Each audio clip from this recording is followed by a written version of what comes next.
पण देवेंद्र फडणवीसला एवढीच कुमकुम आहे ना, बैठक संपल्यावर मी सागर बंगल्यावर येतो, मला मारून दाखवतो.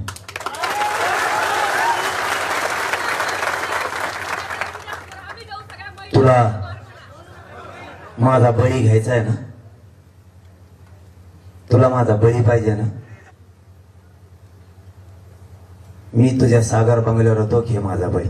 पण समाजाची इमानदारी मी नाही ऐकू शकत. समाजाला ओबीसीतून आरक्षण पाहिजे, तेच घ्यायचंय, घेणार 10% नाही हात लावून.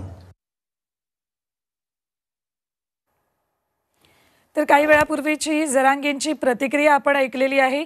थेट गंभीर आरोप फडणवीसांवर जरांगेंनी यावेळेला केले आहेत.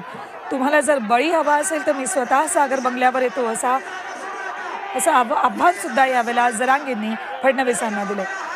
या अर्धा ते पाऊण तासाच्या संपूर्ण बैठकीमध्ये जरांगेंनी फडणवीसांवर सतत आरोप केलेले आहेत.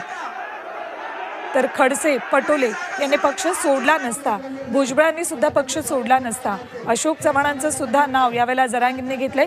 या सगळ्यांना पक्ष सोडण्यास फडणवीसांनी भाग पाडलं, असा गंभीर आरोप जरांगेंनी केलाय. तर दुसरीकडे खडसे आणि पंकजा मुंडे यांची अवस्था अगतिक असल्याचं सुद्धा यावेळेला जरांगे म्हणालेत.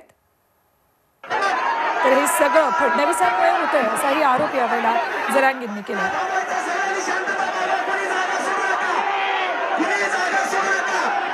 Yeah.